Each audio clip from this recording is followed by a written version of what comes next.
हमारी education system पूरी तरीके से बदहाल है, शुरू से ही बदहाल है। ऐसा नहीं है कि कांग्रेस के राज्य में बहुत अच्छी थी और बीजेपी के राज्य में बिल्कुल बदहाल हो गई, शुरू से ही थी। लेकिन विकास हो रहा था, धीरे धीरे लोग मतलब समझ रहे थे, जान रहे थे कि हमें कैसे पढ़ना है, कैसे पढ़ाना है, पढ़ाई का महत्व समझ रहे थे। लेकिन बहुत सालों से देख रहे हैं पढ़ाई का महत्व खत्म होता जा रहा है। हम सबसे डर रहे हैं, अमेरिका से, चाइना से, और हम कंपेयर किससे कर रहे हैं? जो खुद हमसे डर रहा है। यानी हम उससे कंपेयर बार बार कर रहे हैं। जब भी आप किसी का नाम लो पाकिस्तान आ जाएगा। आप शुरू से ही, ये भारत जब से आजाद हुआ, अगर आपके कोई दुश्मन है तो वो पाकिस्तान है। हम आजाद किससे हुए? अंग्रेजों से किया, पाकिस्तान से। पाकिस्तान तो हमारा ही एक छोटा सा भाग उनको दे दिया। एक प्रकार से देखा जाए तो हमारी बहुत भाई बंधु आज भी शायद आज भी उसी मट्टी में दफन होंगे। यानी कि वो मट्टी भी हमारी, ये मट्टी भी हमारी, और हम आपस में कह रहे पाकिस्तान हमारी इधर उधर बैंड बजा रहा, हम उसकी बजा रहे। क्यों बजा रहे? क्योंकि हमें नफरत हो गई एक दूसरे से। हमारा हिस्सा लेकर वो हमसे नफरत करते हैं और हम हिस्सा देकर उनसे नफरत करते हैं।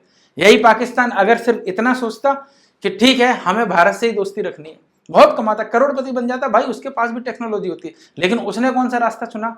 दुश्मनी का। और क्या मिला उसे? कुछ नहीं मिला। आज भी वहां के लोग क्या कहते? भारत की मैं ये कर दूंगा। क्या तुम भारत की कर दोगे? तुम पहले ये देखो कि हमारे बच्चे कैसे, कहां भूखे नंगे टहल रहे हैं, कहां भूखे नंगे सो रहे हैं, उन पर ध्यान नहीं है। तुम्हें किससे लड़ना है? भारत से। देश पता है क्या?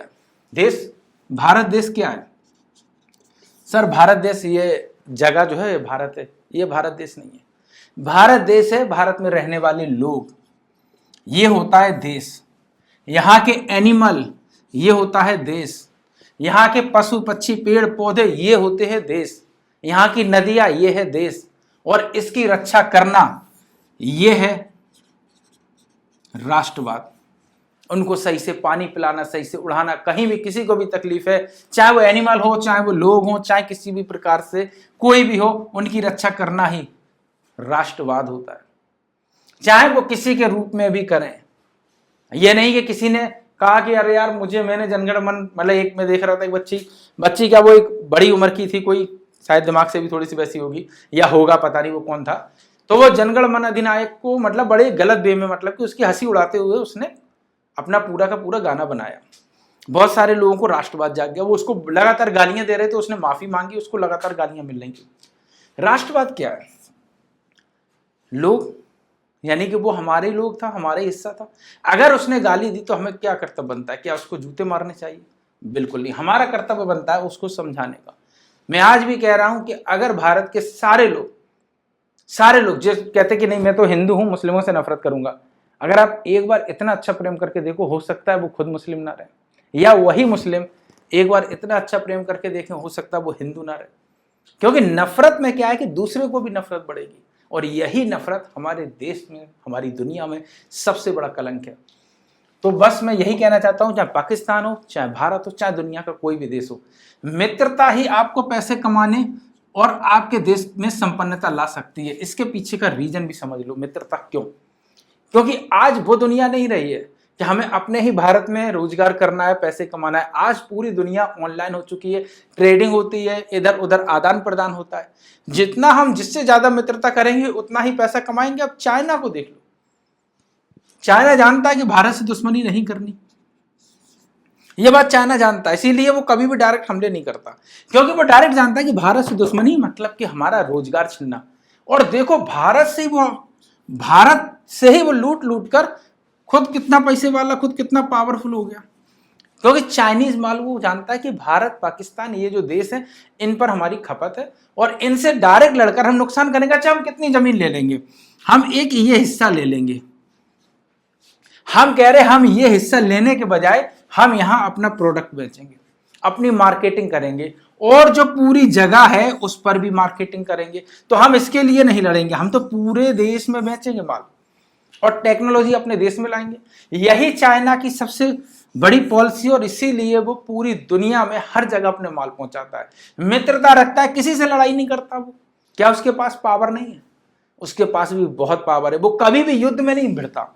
जैसे आज हमारे ट्रंप साहब हैं, ये युद्ध में भिड़ जाते हैं, युद्ध में लड़ाई करने लगते हैं कि यार चलो हम तो लड़ेंगे, क्या हासिल होगा? यही चाइना चाहता है कि तुम लड़ो, और अभी जो मैं थोड़ा सा तुमसे पीछे हूं ना, तुम तक आ जाऊं, और आएगा। बहुत जल्दी आएगा, यकीन मानिएगा ये बहुत जल्द वहां तक पहुंचेगा। जनसंख्या का थोड़ी सी कम होती तो अभी वहां से आगे निकल जाता। बहुत टेक्नोलॉजी है इसके पास। हमारे पास क्या है? क्या है हमारे पास मूर्खों द्वारा दिया गया महामूर्ख ज्ञान है, और उसी को आज भी फॉलो कर रहे हैं। क्यों कर रहे हैं हमें नहीं पता। हमें नहीं पता कि हमारे पूर्वज हमसे जो कह रहे हैं वो क्यों कह रहे हैं ना। और हम भी कल किसी के पूर्वज बनेंगे। हम ये नहीं सोचते हम कल किसी के पूर्वज बनेंगे, कम से कम उनकी दिशा सुधार दे। नहीं, हम अपने पूर्वजों की दिशा को ही आगे ढोने के लिए उन्हें मजबूर करेंगे।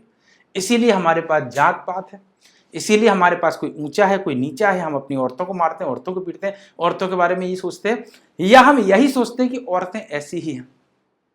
आज भी जब भी बात आएगी, चाहे वो दलित हो, ओबीसी हो, सवर्ण हो, दुनिया का कोई भी समाज हो, वो क्या कहता है? मेरी लड़की भाग कैसे गई? लड़की भाग गई का मतलब क्या है? बच्चा क्या लड़का लड़की से मिलके ही तो होते? ऐसा तो नहीं है कि सिर्फ लड़का भाग गया तो बच्चा हो जाएगा, या लड़की अकेली कहीं भाग गई। सिर्फ लड़की को हमने नीच मान रखा है, नीच। और कितनी नीच मान रखा है ये भी सुन लो। जो सबसे नीच है, जो आदमी सबसे नीचे दारूबाज, मतलब क्या बताएं, उसकी नीचता की कोई हद ना हो, वो भी अपनी औरत को अपने से नीचा समझता है। इससे ज्यादा नीच और क्या हो सकता? और इससे ज्यादा नीचता की बात हम क्या कर सकते इस समाज में, इस दुनिया में? हम क्यों सोचते हैं कि लड़की ने शादी कर ली तो हमारा पूरा देश ही गुलाम हो गया, मतलब हमारा पूरा देश नीचा हो गया? कैसे नीचा हो गया? क्योंकि हम कॉन्सेप्ट को मनाए, हम उसी कॉन्सेप्ट को लगातार समझ रहे हैं, लगातार उसी कॉन्सेप्ट को हमारे, मतलब हर माइंड में वही कॉन्सेप्ट चल रहा है हमारे पूर्वजों का, कि एक लड़की हमारी इज्जत है। कैसे इज्जत है एक लड़की हमारी? एक लड़की हमारी कैसे इज्जत है? पाकिस्तान से कोई लड़की आ जाती है तो पाकिस्तान वालों को बुरा लगता है, हिंदुस्तान से कोई चली गई हिंदुस्तान वालों को बुरा लगता है। सोच तो दोनों की सेम है ना।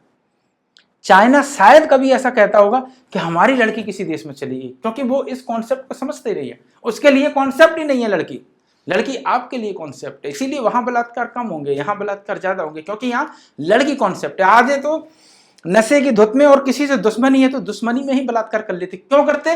क्योंकि उसके बाप को बुरा लगेगा। सेम यही प्रोसेस है। अगर उसके बाप को बुरा ना लगे तो शायद आधे बलात्कार तो इसीलिए रुक जाए, क्योंकि हमें क्या करना है, हम जब भी करते हैं यार देखो लड़की ऐसे, हमारी सोच ही लड़की के प्रति बहुत गलत है। ना लड़का नंगा घूमता है, ना लड़की नंगी घूमती है, ये ध्यान रखना।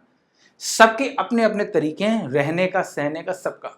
बस हमने अपने मन में मतलब मन में ही सारी चीजें रख रखी। अब एक कह रहा था कोई कि ब्राह्मण की, अगर ब्राह्मण की लड़की हमारे यहाँ, लड़की ही क्यों, लड़का आ जाए आपके।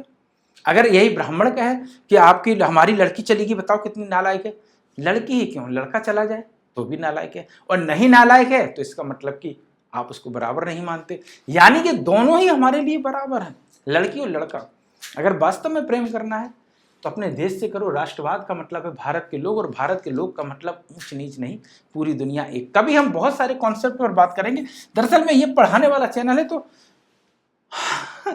क्या बताएं इसमें, हमें समझ में नहीं आता। अगर इस एजुकेशन चैनल को छोड़कर दूसरा चैनल बनाए तो शायद भारत की आधी समस्याएं तो मैं अकेले सॉल्व कर दूंगा। आधी समस्याओं की बात की, जिसमें कि आपका प्लास्टिक है। क्या प्लास्टिक खत्म हो सकती है भारत से? मैं अगर ये कहूं कि अगर एक प्लास्टिक कहीं पड़ी मिल जाए तो मुझे बताना। एक प्लास्टिक पूरे भारत में अगर कहीं पड़ी मिल जाए, और पड़ी छोड़िएगा, हल्की सी गड़ी हो और बस इतनी निकली हो, वो भी नहीं मिलेगी आपको। पर क्या है इसके लिए कॉन्सेप्ट? क्या आप कुछ सोचते हो? बिल्कुल। मैंने एक वीडियो भी बनाया था, पर पापा खत्म हो गए, फिर मैंने चैनल को डिसकंटिन्यू कर दिया। उसके बाद मैंने सोचा कि शायद इस देश को कुछ देंगे, फिर मेरी सिस्टर खत्म हो गई अगले ही दिन, तो मैंने उसको भी छोड़ दिया। खैर, इन सब चीजों पर क्या मतलब है, जीवन चलता रहेगा। अगर हम वास्तव में राष्ट्रवादी हैं तो भारत का हर नागरिक हमारा है, ठीक है। जाति के बारे में हम कैसे सोचते हैं, धर्म के बारे में कैसे सोचते हैं, सबके बारे में बताएंगे, लेकिन एक डेडिकेटेड चैनल में, क्योंकि यहाँ पर हम सिर्फ एजुकेशन देना चाहते हैं, मैथ की, मैथमेटिशियन आपको बनाना चाहते हैं। इसीलिए बहुत सारे जो भी कॉन्सेप्ट हैं वो मैं आपके साथ शेयर करना चाहता हूँ, बहुत सारे कॉन्सेप्ट। और यकीन मानिएगा वो भी मेरे जीते जी ही आपको मिल पाएंगे। मैं मर गया तो वो कॉन्सेप्ट भी मर जाएंगे, यकीन मानिएगा। मैं गणतज्ञ बनाना चाहता हूँ, इसीलिए वहां से कॉन्सेप्ट ढूंढ कर लाऊंगा कि ये सब चीज काम कैसे करती है। बस वही मेरा लक्ष्य है।